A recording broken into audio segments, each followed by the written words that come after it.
Bonjour, aujourd'hui une petite vidéo sur une correction de l'activité d'introduction que vous aviez à faire sur les probabilités. Alors ça n'est pas une activité qui est très compliquée, il s'agit juste ici de mettre en place le vocabulaire et les définitions qui sont relatives au cours de probabilité. Pour cela, on s'intéresse à une expérience qui est bien connue d'entre vous. On lance un dé à 6 faces. Ce dé est parfaitement équilibré, c'est-à-dire que chaque face a la même chance de sortir que toutes les autres, et on s'intéresse au résultat obtenu. Première question, quel est l'univers de cette expérience, c'est-à-dire quel est l'ensemble de tous les résultats possibles? Eh bien, dans cette expérience, on peut obtenir 1, 2, 3, 4, 5 ou 6. Donc l'univers est constitué de 1, 2, 3, 4, 5 ou 6. On sépare ces nombres par des points-virgules et on les écrit entre accolades pour signifier que l'on définit un ensemble de nombres. Cet univers est noté par cette lettre grecque, qui est une lettre majuscule, qui est la lettre oméga.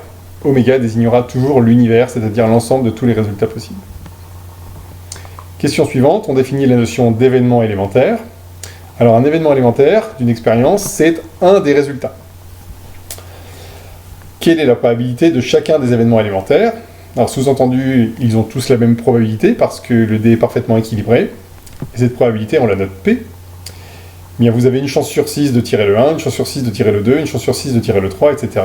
Donc la probabilité P est égale à 1 sixième. Une probabilité, c'est un nombre qui est compris entre 0 et 1. Plus la probabilité est proche de 1, plus l'événement a de chances de se produire, plus la probabilité est proche de 0, moins elle a de chances de se produire. Ensuite, on note A et B, deux événements. Le premier A, c'est on obtient un nombre pair, et l'événement B, on obtient un multiple de 3. On vous demandait de décrire ces événements par des ensembles. Alors c'est simple, hein. A, c'est l'ensemble qui est constitué des éléments 2, 4 et 6, et B, 3 et 6, puisque les nombres pairs compris entre 1 et 6 sont 2, 4, 6, et les multiples de 3 compris entre 1 et 6 sont 3 et 6. Quelles sont les probabilités de ces événements? Bien, il y a 3 éléments dans A et 6 dans l'univers, donc la probabilité de A, c'est 3 sixièmes. 1 demi après simplification. Et B, 2 éléments dans B, 6 dans l'univers, donc il y a 2 chances sur 6 que l'événement B se produise. Par conséquent, la probabilité de l'événement B est égale à 2 sixièmes, 1 tiers après simplification. On définissait ensuite l'événement A et B, qui se note A inter B. Alors inter, voilà, ça doit vous rappeler des choses qu'on a faites sur les intervalles. Et l'événement A et B, il est constitué des résultats qui vérifient A et B simultanément. On va demander de décrire l'événement A et B par une phrase, puis par un ensemble, et de donner enfin sa probabilité. Pour la phrase, c'est pas très compliqué, puisque A c'est l'événement on obtient un nombre pair et B on obtient un multiple de 3. L'événement A et B, c'est obtenir un nombre pair et un multiple de 3. Pour le décrire par un ensemble, on va regarder quels sont les éléments qui sont en commun dans A et dans B. Le seul élément en commun, c'est 6. Par conséquent, A inter B, c'est l'ensemble constitué de l'élément 6. Lorsqu'on obtient un ensemble à un seul élément, en mathématiques, on appelle ça un singleton. Donc on pourrait dire que A inter B est égal au singleton 6. Quelle est sa probabilité? Puisque l'événement A inter B, c'est obtenir le nombre 6, il y a une chance sur 6 que ça se produise. Par conséquent, la probabilité de A inter B, c'est 1 sixième. J'attire votre attention sur le fait que le 6 qui est ici n'est pas le même 6 que celui-ci. On définit également l'événement A ou B, que l'on note A union B, et qui est constitué des résultats qui vérifient ou bien A, ou bien B, ou bien éventuellement les deux à la fois. Pour le décrire par une phrase, c'est facile. A ou B, c'est l'événement obtenir un nombre pair ou obtenir un multiple de 3. Pour le décrire, on va regarder quels sont tous les nombres qui sont ou pairs ou un multiple de 3 ou éventuellement les deux, c'est-à-dire qu'on fait la réunion de ces deux ensembles. Eh bien, l'événement A ou B est réalisé lorsqu'on obtient 2, 4, 6 ou 3. Évidemment, on ne va pas réécrire le 6 deux fois. Donc A union B, c'est l'ensemble constitué de 2, 3, 4 et 6. L'événement A ou B est réalisé 4 fois sur 6 au total, sa probabilité est donc égale à 4 sixièmes. 2 tiers après simplification. On vous demandait, dans la question 2e, de trouver une relation entre ces 4 probabilités. Alors, si on récapitule, P de A union B est égal à 4 sixièmes, P de A inter B 1 sixième, P de A 3 sixièmes et P de B 2 sixièmes. Alors j'espère que vous avez trouvé la relation.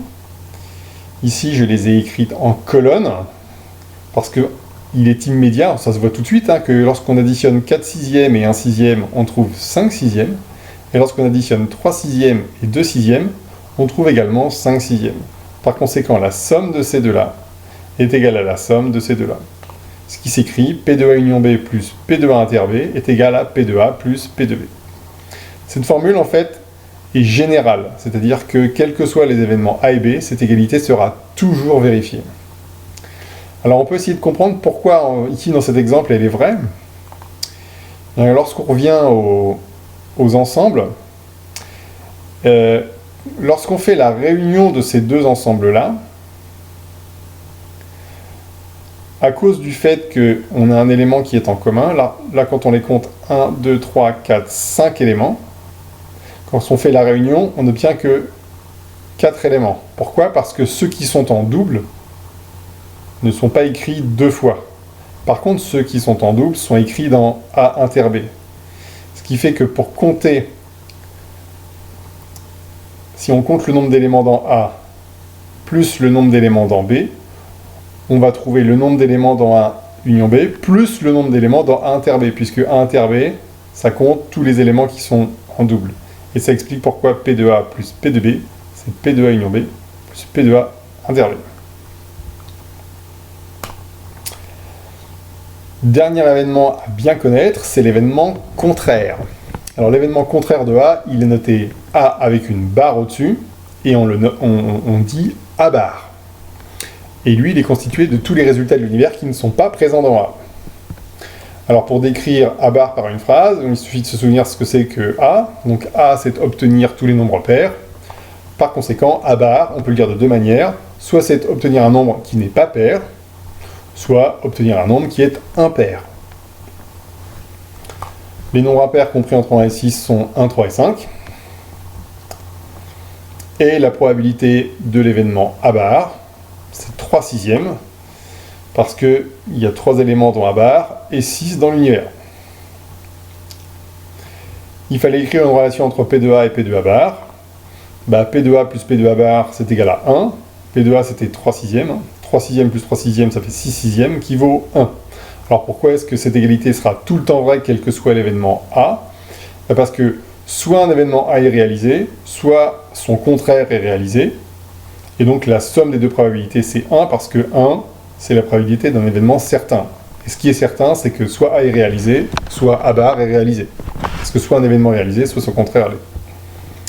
On peut aussi l'écrire comme ceci, puisque si P de A plus P de A bar vaut 1, P de A bar vaut 1 moins P de A, en soustrayant P de A dans chacun des membres.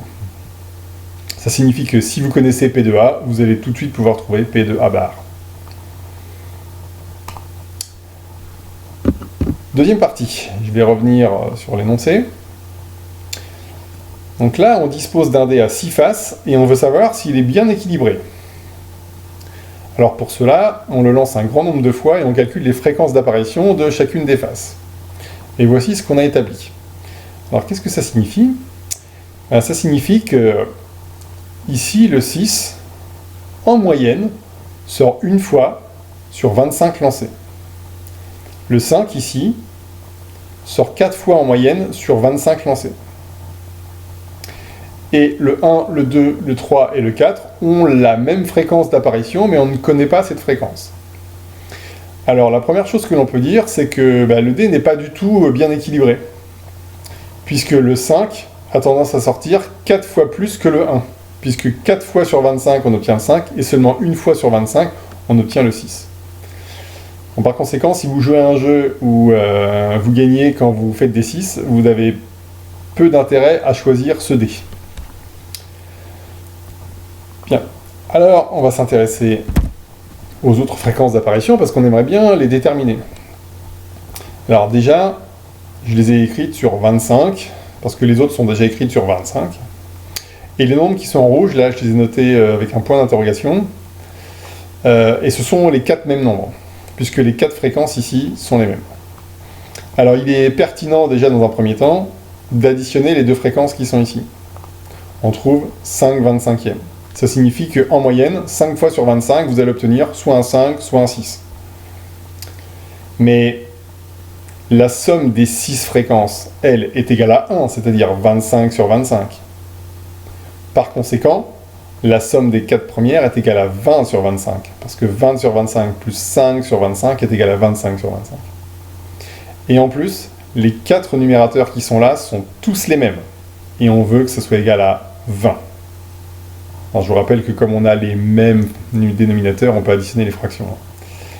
Bien, c'est facile de les trouver, parce que c'est 5 plus 5 plus 5 plus 5, 5 fois 4 qui fait 20. Par conséquent, les 4 numérateurs sont égaux à 5. Et donc, les fréquences d'apparition de 1, 2, 3 et 4, c'est 5 sur 25. Donc en résumé, en moyenne, si vous faites 25 lancers, le 1, le 2, le 3 et le 4 vont apparaître 5 fois sur 25. Le 5 va apparaître 4 fois sur 25. Et le 6 va apparaître 1 fois sur 25 en moyenne. Et on vous demandait de calculer P2A, P2B, P2A inter B, P2A union B. Alors P2A, c'est obtenir un nombre pair. Alors les nombres pairs sont 2, 4 et 6. Donc pour calculer la probabilité d'événement 1, on va additionner les événements, la probabilité des événements élémentaires qui composent cet événement. Donc on va additionner f de 2, f de 4 et f de 6. Et on trouve 11 25e. Donc en moyenne, sur 25 lancés, on obtient 11 fois un nombre pair. P2B, c'est la probabilité d'obtenir un multiple de 3. Les multiples de 3 sont 3 et 6. Donc j'additionne f de 3 et f de 6. Et je trouve 6 25e. Donc en moyenne, sur 25 lancés, on obtient 6 fois un multiple de 3. Alors P2A inter B, bah, ça c'est simple. Hein. 1 inter B, on sait que c'est obtenir un nombre 6. Donc P2A inter B, c'est 1 25e. C'est f de 6. Et pour P2A union B, j'ai 2 manières de le faire. La première, c'est d'appliquer la formule qu'on a établie précédemment.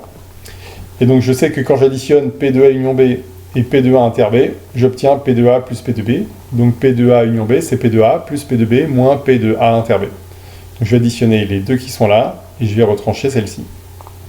Et par conséquent, j'obtiens 16 25e. Donc en moyenne, 16 fois sur 25, j'obtiens soit un nombre pair, soit un multiple de 3, soit éventuellement les deux. J'aurais également pu me demander ce qu'il y avait dans A union B. Dans A union B, je sais que j'ai 2, 3, 4 et 6. Donc j'additionne f de 2, f de 3, f de 4, f de 6. Et lorsque je le fais, je retrouve 16 25e. Voilà. J'espère que c'est clair. N'hésitez pas à poser des questions si besoin.